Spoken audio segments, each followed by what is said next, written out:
Je fais un petit live du jeudi soir, encore une fois, pour vous expliquer par quoi on passe et ce qu'on traverse avec cette campagne électorale pour liberté. Liberté, peuple d'abord. On a été censuré par l'Aimant Bleu, par la RTS. On n'a pas été invité au débat. L'Aimant Bleu nous a répondu qu'avec des scores pareils, on se retire et on retente sa chance une prochaine fois. Alors que, je le rappelle, il y a 2 ans, quand Delphine Backman s'est présentée au 2e tour pour le Conseil d'État à Genève et qu'elle n'avait même pas été présente au 1er tour, eh bien, l'Aimant Bleu l'a invitée à débattre.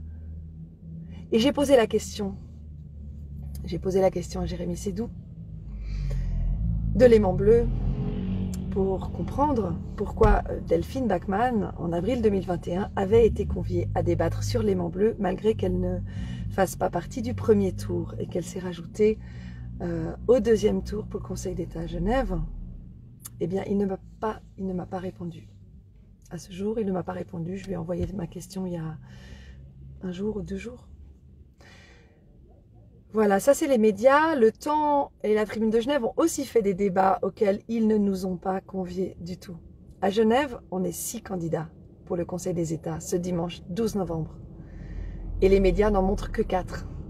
Que 4. Célina Modru, Mauro Poggia, Carlos Sommaruga, Elisa Mazon, et c'est tout.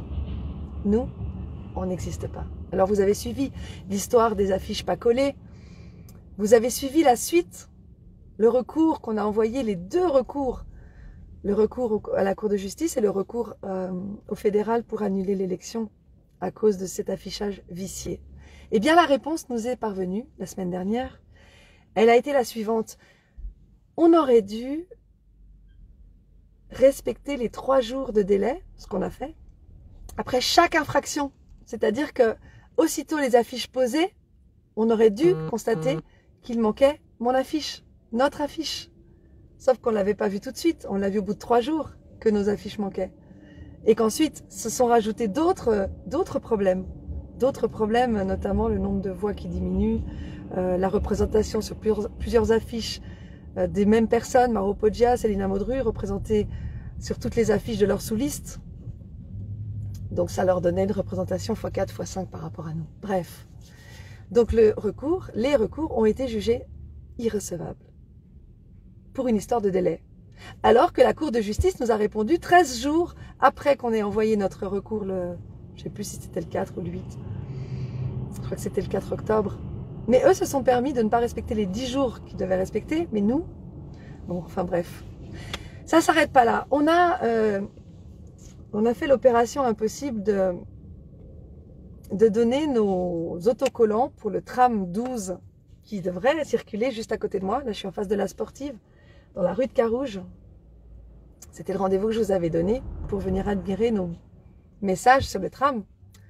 Ça parlait du traité pandémie de l'OMS, ça parlait de la sexualisation à l'école des enfants, ça parlait de l'agenda 2030, ça parlait de la fin du cash, ça parlait des bénéfices qui n'étaient pas reversés par la BNS. Eh bien, ces affichages n'ont pas eu lieu non plus. Pour quelle raison, vous allez me demander?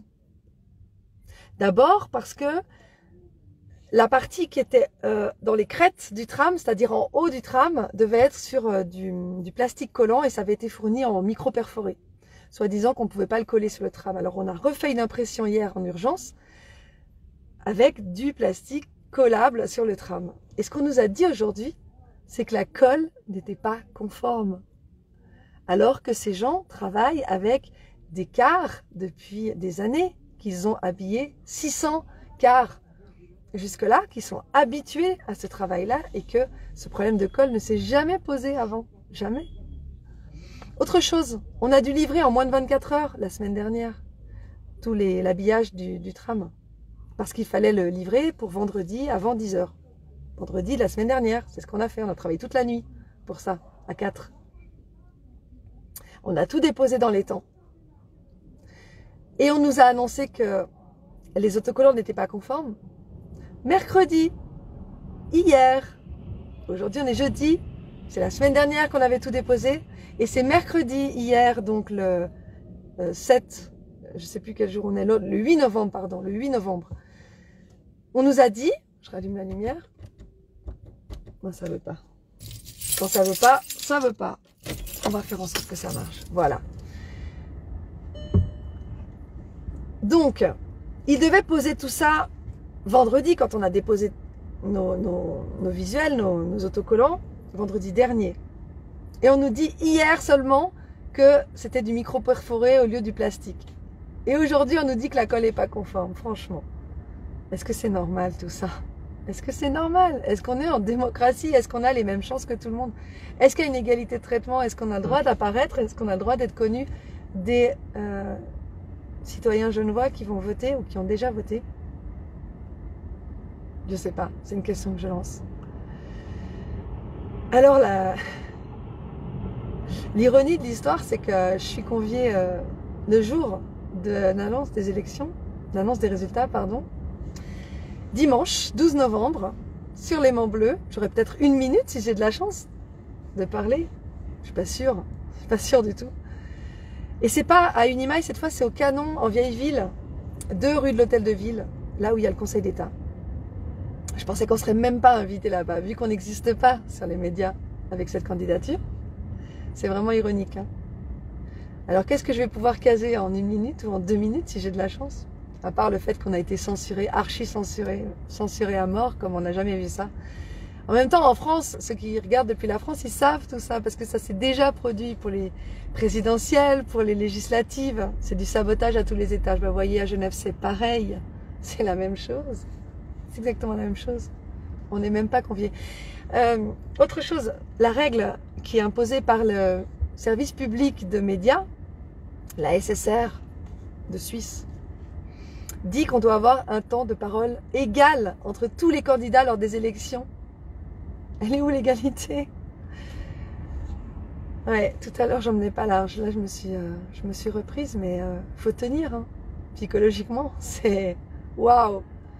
C'est ça qui est le plus dur, je crois. C'est de se sentir saboté en permanence, diffamé, calomnié, mise en procédure judiciaire au milieu de la campagne, 2 fois, condamné pour un truc qui a aucun sens.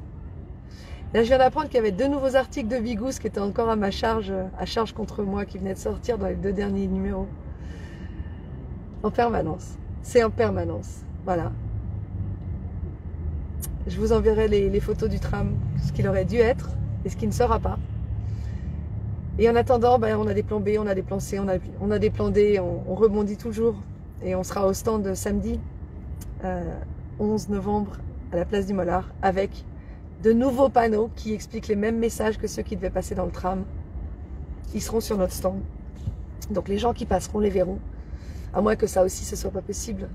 Qu'il n'y ait pas la bonne colle, ou pas les bonnes dimensions, ou je ne sais pas.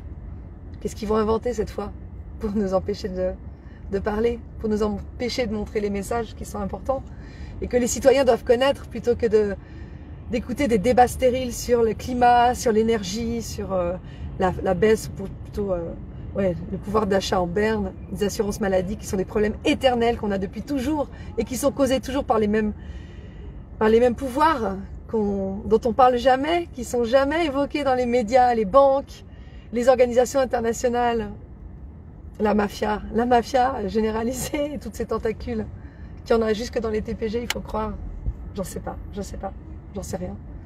Pourquoi tant de sabotage? Pourquoi ne pas donner la parole à tout le monde équitablement pour que les gens puissent se faire un avis libre et éclairé sur les candidats et sur ce qui se passe et sur des sujets auxquels on n'a jamais accès, qu'on voit jamais passer dans les médias? Je sais pas. Un jour viendra où on aura tous le courage de le dire, parce que tout seul, j'y arriverai pas. Il faut que les gens aient le courage aussi de s'afficher, de montrer qu'on n'est pas d'accord avec toutes ces injustices, ces tentatives de sabotage, ces censures, ces diabolisations, ces calomnies, ces mensonges. Il faut le dire qu'on n'est pas d'accord, il faut qu'on soit nombreux à le dire. Parce qu'on ne peut pas sauver le monde, personne ne sauvera le monde. On se sauvera soi-même, si on ose avoir ce courage-là, de parler, sans avoir peur de perdre son job, sans avoir peur de perdre ses amis, sans avoir peur de perdre sa réputation, et je ne sais quoi encore. Je ne sais quoi encore. Plus on est nombreux et plus on fait le poids, en fait. Et il faut qu'on fasse le poids. Parce que mai 2024, c'est dans 6 mois. Le traité pandémie de l'OMS, c'est dans 6 mois. Et à ce moment-là, s'il est adopté, ah, c'est reparti. Confinement, fermeture, tout ce qu'on a connu. C'est ça qu'on veut? Non, c'est pas ça qu'on veut. Donc on va pas le faire. On va pas les laisser faire. Donc maintenant, on arrête d'avoir peur. Ok? Allez, on se voit bientôt, dimanche en tout cas. Et puis, l'opération tram, on la refera une autre fois, sous une autre forme. Maintenant, il faut rembourser toutes les personnes qui nous ont aidés, évidemment. Je vous embrasse et puis rien ne me fera plier de toute façon. Rien. Donc, on continue, comme d'hab. On lâche rien. Allez, bisous. Bonne soirée.